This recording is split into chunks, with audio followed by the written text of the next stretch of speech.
Have everybody logging in and join us today. At least one announcement and then a couple of items of feedback before we begin with the class. Have had one individual mention that they have been kicked out of some of these sessions and have had to log back in.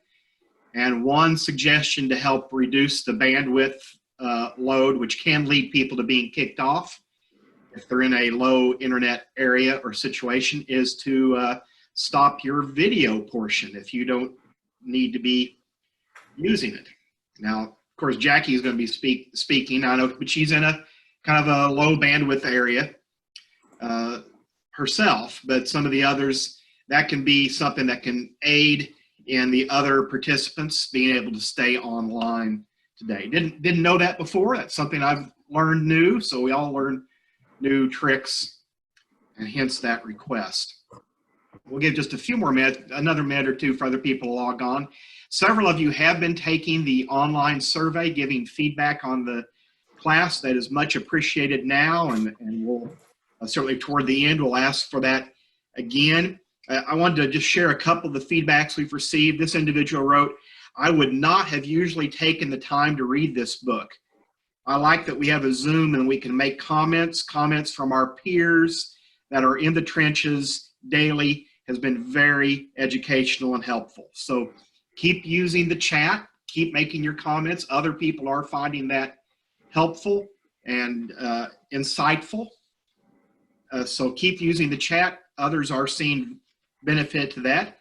And then another individual on one of the surveys has submitted, "I have loved this Zoom series. 5 minutes into the first session, I realized that this was actually going to be a valuable information, and I opened a Word document so I could take notes. 3 other educators from my area are also participating, and we have started a book club where we meet by Zoom on Wednesday mornings to discuss these topics again."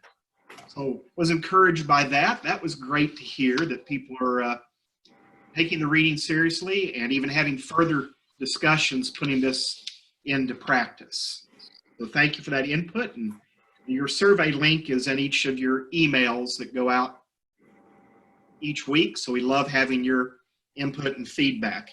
Some of you that are just now checking in, we have had a couple of participants request that if you're not speaking or if your video is not necessary, to go ahead and turn your video off. That helps reduce the overall bandwidth required for this program and may prevent some folks who are in low internet reception area from being kicked off. That would be a great help to your classmates. Well, today's topic is focus, and I will confess this is a timely topic. It came up yesterday at our household when my wife mentioned something about men being unable to multitask. Now, I don't know where she came up with that. I think she was having a conversation with me that I completely did not hear because I was paying attention to something else. It might be that, but it's a topic that comes up from time to time, so it's certainly relevant for our situation and relevant to those who want to be improving their leadership skills. Our guest speaker again today is Jackie Spainhauer. As a reminder, Jackie is the County Engagement Specialist in Agriculture and Environment in Harrison County. That's up in Bethany, Missouri, up in the north part of the state. Her areas of work are in ag business and policy and community economic development. And you may recall that she has an eclectic background, education, part of that being art education, I believe it was the degree. Mm-hmm. So Jackie talked to us last about, help me on this, what was your last topic? Competence. Competence, yes. I remember the whole section about the gymnast, actually, and want to be sure and bring that up sometime again when you're least expecting it, because I had that background. That's a neat story. And the trumpet playing too, so competence. So today's topic is focus, and we'll go ahead and hand that over to Jackie. So Jackie, thank you for preparing this topic, and thank you for sharing today. You're welcome. So I'm going to just say hi and turn off my video so I'm not contributing to the low bandwidth. And David, I'm going to share my screen. Am I set up to do that? There we go.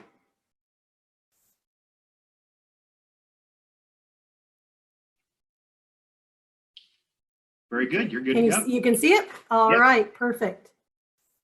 Well, so let's see. So David had said that it's a topic that had come up for him and his family, and focus has come up a few times in my household as well. And when I started telling people that I was going to do a presentation on focus, a lot of people came out of the woodwork and said, oh, that's exactly what I need help with. So as I was preparing for today, I thought we'd cover Maxwell's materials, but I also have a few additional tips and methods to hopefully help improve your focus and give you some ideas of where to start. So I'm going to admit that I read the chapter on focus probably 10 times, trying to figure out how I was going to talk about it for 20 plus minutes. And I'm not a baseball fan. And Maxwell's introduction about baseball player Tony Gwynn didn't sit with me. I just really had a hard time and struggled with that. So when I read the chapter multiple times, I always skipped that section in favor of Maxwell's content. But he kept bringing up throughout the entire chapter Tony Gwynn. And I thought, okay, he must be a master of focus to capture this much attention. And so then I knew I was going to have to dig deep and find my own story that I could tie to the subject of focus. So let's see if I'm doing this. So if you're seeing my next slide, this is my favorite quote that Maxwell includes in this chapter. If you chase two rabbits, both will escape. Oops, sorry, got ahead of myself. And as I struggled to come up with a personal story that relates to the power of focus, I read this quote and it made me think rabbits are animals, and which made me think for some reason about frogs, and frogs made me think about someone I know who has laser focus. And I know that sounds like a real squirrel moment that I was having, but you're probably thinking that I have absolutely no ability to focus, but I'm going to ask you to stick with me because I do have a point. So on the next slide, here's a picture of two fairly successful looking men. And if you notice on all my pictures, I usually give photo credits, but I didn't give this picture a photo credit because it's more than likely a picture that I took myself because I lifted it off my Facebook page. And the guy on the left with the beard and mustache is being honored at my high school as the Distinguished Graduate Award. And I know for a fact that this guy has some crazy laser focus, similar to what Maxwell attributes to Tony Gwynn and his batting skills. And the man's name on the left is Dr. Dennis Spencer. And I have been told many times by people that have known him his entire life that they cannot remember a time when he didn't want to be a brain surgeon.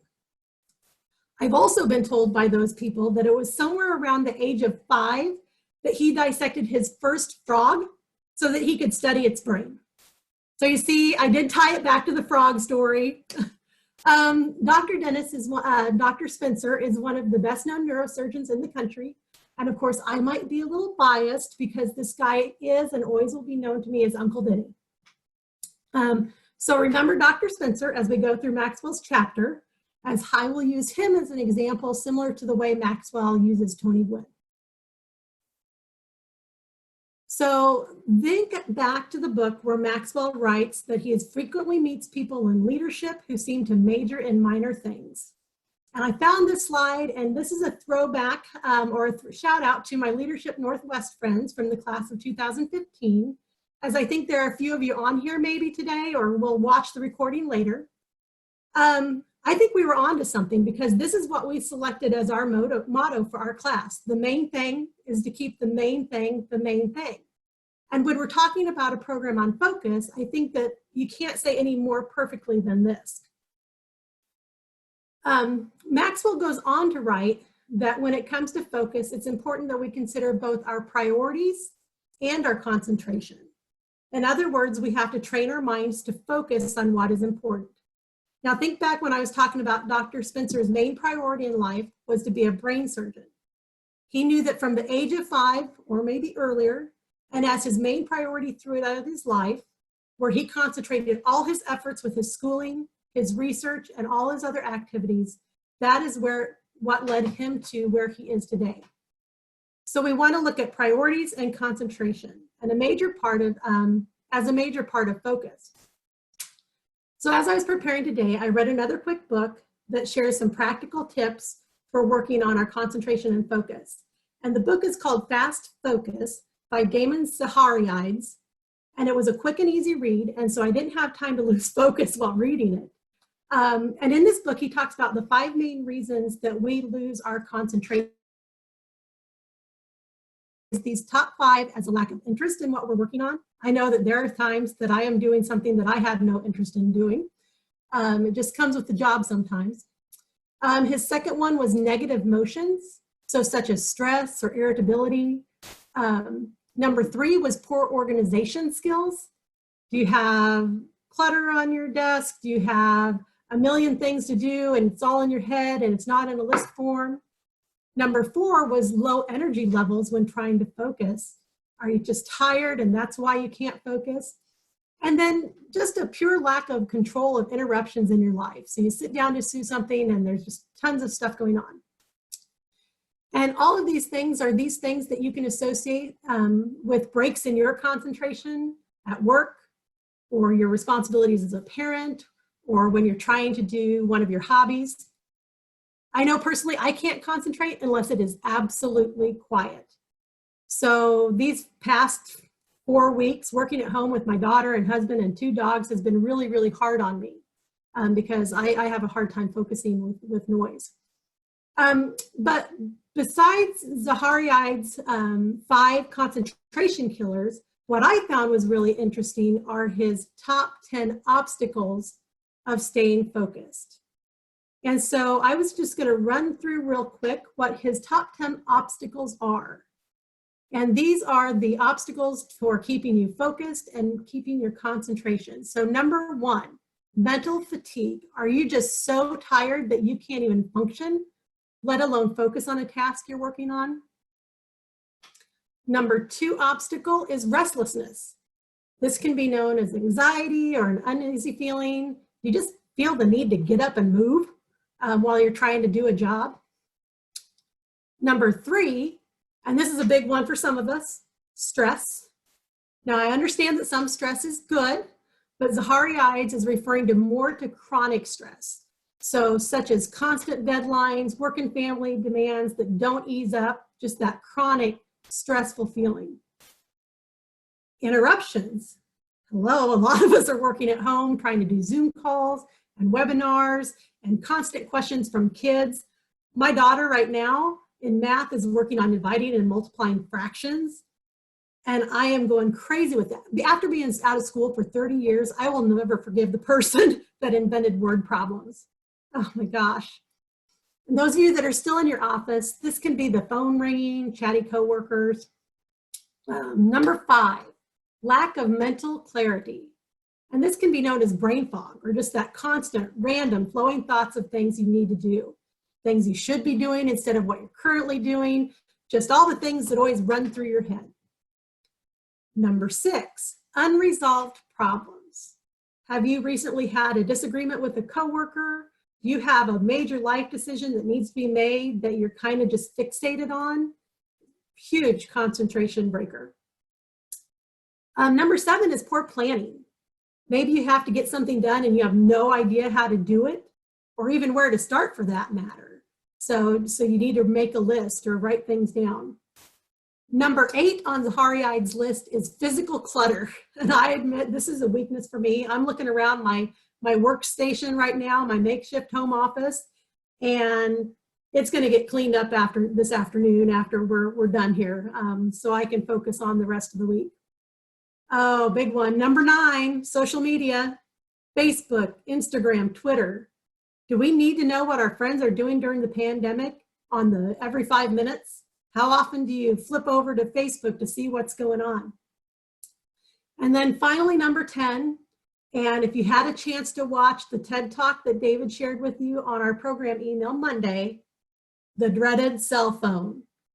Wasn't it amazing what the speaker said that he achieved personally by just deciding and making the decision to put his phone down and taking a break from his cell phone? So David, at this point, I have a poll to put up if you could help me out.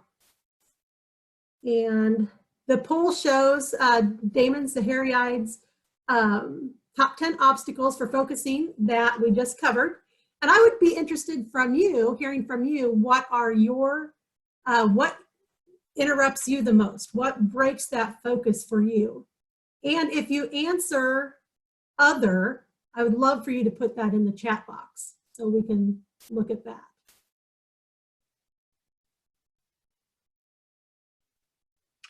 Jackie, I have a good friend who does something called Phone-Free Fridays. And he leaves his phone at home so as not to be distracted by it, and says it's usually the best day of the week. I tried that once, and then someone in the family was trying to get a hold of me that day. So I decided maybe leaving it at home wasn't the best idea, but you can set do not disturb hours on your smartphone. Yes. I have removed the chimes, so it doesn't chime every time I get an email. It doesn't chime every time somebody comments on my extremely witty Facebook post.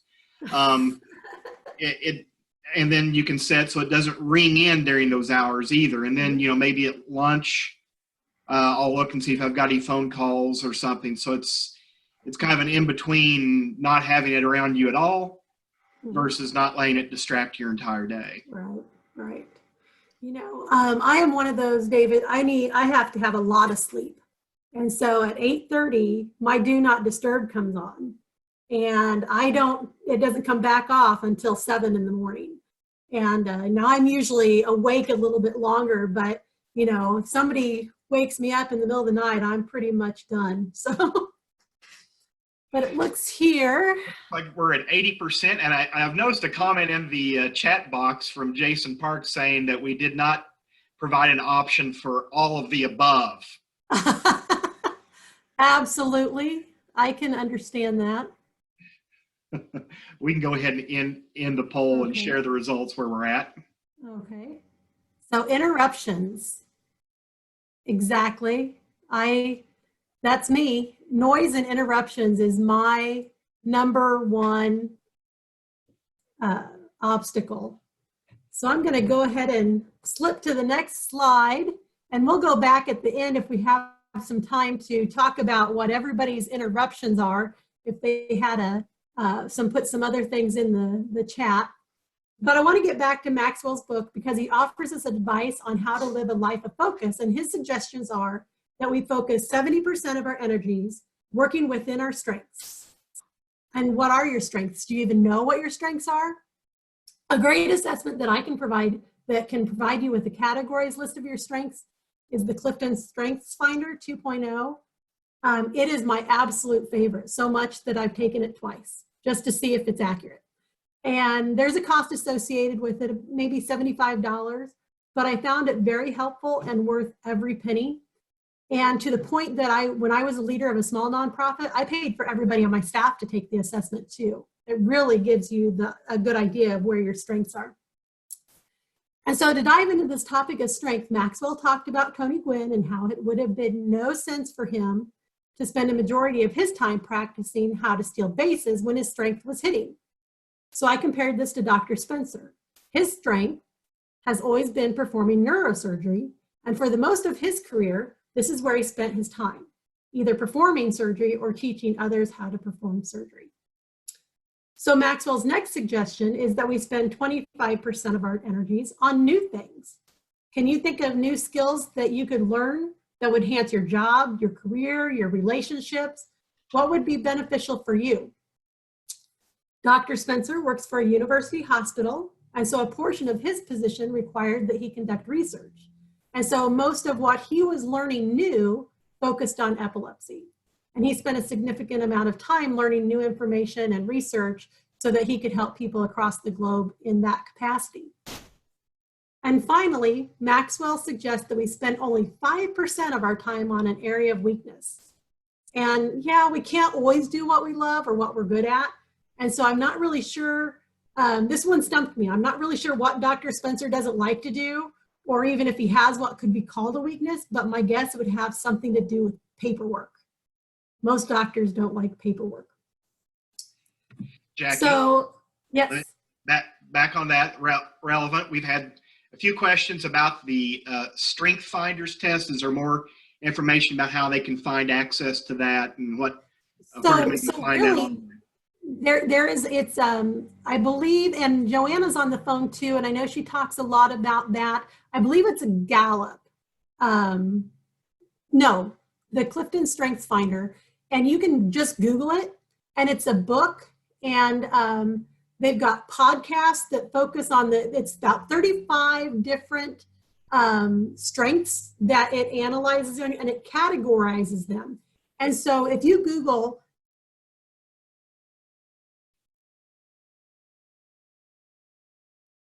oh, we may have lost your voice. Clifton Strength Finders. yep, can you hear me now? Now we hear you. Okay, I don't know what I did. But if you Google it, then and you buy the book, usually you get one free test or one free assessment when you buy the book.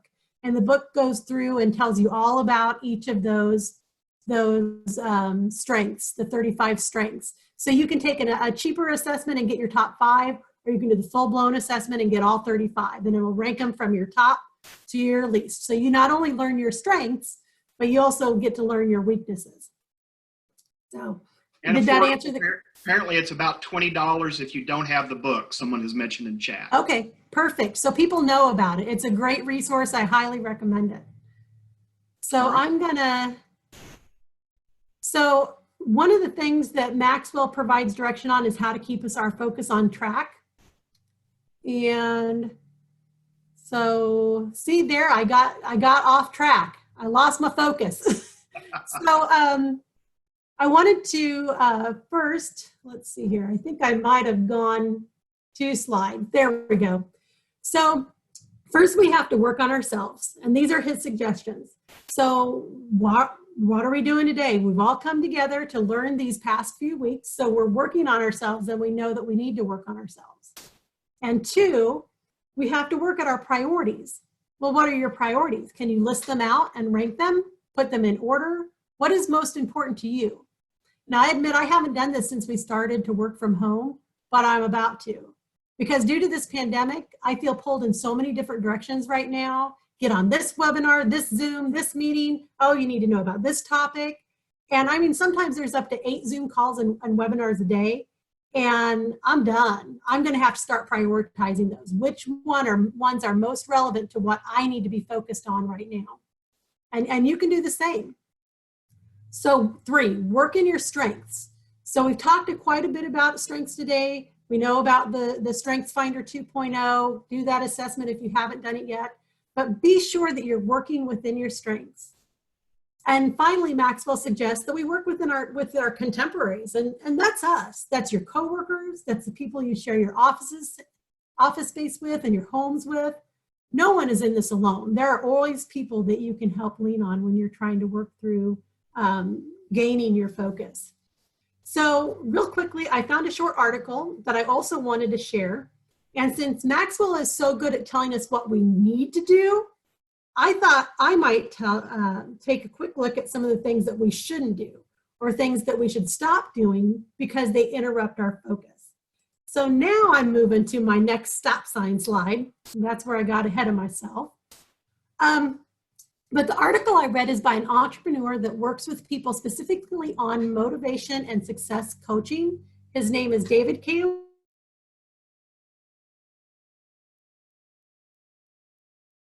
Focused people do not do. And I think David was going to throw that into the chat if you want to read the full article, because there are 15 things and I just picked my top 5. So the first thing that I picked, that people who are focused don't multitask. And David, you said that this is where your conversation came on on focus is multitasking. And in a past job I had where I was trying to teach people to not drive and text at the same time, I did a lot of research on multitasking. And it's a myth. Your brain can't do it. But instead, you can switch quickly back and forth between multiple tasks. And so the second thing that I wanted to tell you that focused people don't do is they don't allow distractions to derail their concentration. They get rid of all the distractions before they start. So like David and I were just talking during the poll, email alerts, pop-ups on your computer screens, coworkers. Don't be afraid to shut your office door and ask for some time to work uninterrupted for stretches of time. It may be uncomfortable in the short run, but in the long run, it's really, really worth it. The third one I picked was focused individuals don't give silly excuses not to work. Now that's to say they don't have enough time or the right pen or their thinking socks on. They just are too busy. I threw this one in there because my daughter and I had this conversation this morning because she said she couldn't do her homework without her favorite red mechanical pen. Yeah, so focus has been one of our homeschooling lessons today. The fourth one I picked was that focused individuals don't involve themselves in matters that don't concern them. They don't gossip, they don't meddle in other people's business. They focus on what they've set their minds to and their own priorities so that they can get their work done. And the last one I picked was focused people don't say yes to everything. We're not people pleasers. We know sometimes we have to say no. And that is something that I know I have struggled with. So if you want to read the more on that article, and you can do that. But to wrap up, Maxwell says that there are 3 things that we need to do to improve our focus. We need to shift to our strengths, take stock of what we're good at and what we like to do, make a list and focus on it the majority of your time. We need to staff our weaknesses. Do you work in an environment where you can delegate the tasks that you're not so great at? Just delegate it. I do it at home all the time. My daughter's the dishes. And then finally, create an edge.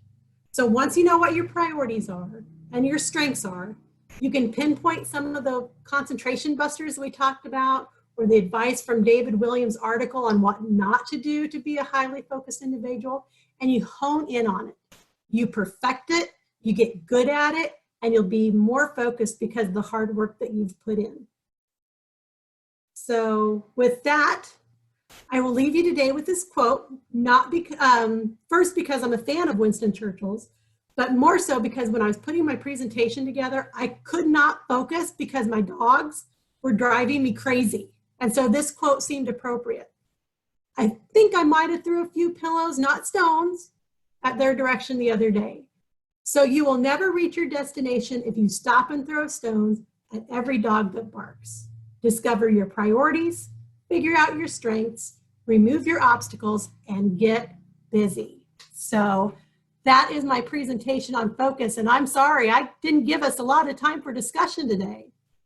Well, great job, Jackie, and a great quote there too. Hey, here's an interesting question in chat. What are your thoughts?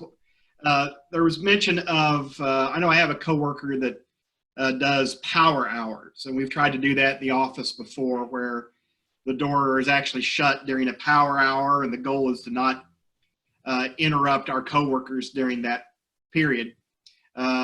Charlotte out of Bolivar asked, what if you don't have an office door to close or to reduce distractions? Oh, if that's the case, I would probably ask my coworkers, hey, let's see if we can set some quiet hours in the office.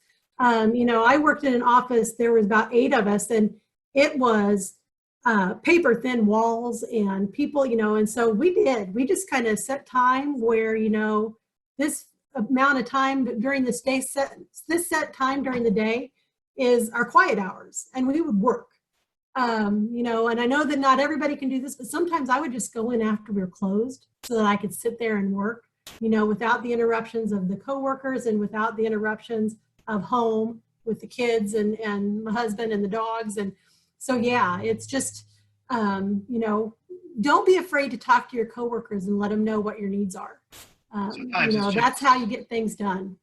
yeah, sometimes it's just realizing the impact of our interruptions. When this coworker brought that up, when I would get up and go to the bathroom down the hallway and poke my head into everybody's door and say, hey, my intention was to be friendly, but then I realized, oh wait, I am being an interruption.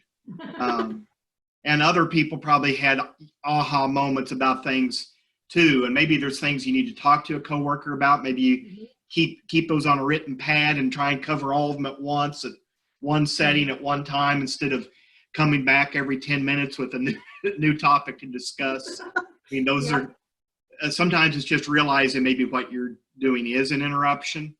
And part of that is communication, as you mentioned, sharing that around. Exactly. Well, thank you. Thank you, everybody, for being here. I know when we give attention to focus, great things can happen. I'm reading a new book by S.C. Gwynn called Battle Hymns of the Republic. It's about the last year of the Civil War. And just so happened last night, I finished up a chapter on Ulysses S. Grant, and the word focus came up over and over in that. He had 32 failed businesses. And he finally moved back to Illinois, went to work for his father-in-law, and then from that got plucked out into the military. And of course, the rest is history. He found a niche in an area where he could focus. The 32 different business attempts were not areas of strength and not areas where he could focus. And they all ended in failure. So sometimes it's trial and error, but finding where your strengths are and where you can focus the best can often lead to success. So Jackie, great job today. Thank you very much for your time in preparing that and leading that. And we can stay on here if other people have questions or they want to share comments in chat for a while. But otherwise, we've taken you a few minutes over the 30 minutes. We're glad you stuck with us to talk about this topic. And on Friday, I believe our guest instructor is Patricia Barrett again. And we'll look forward to that. Be watching for a follow-up email. Thank you.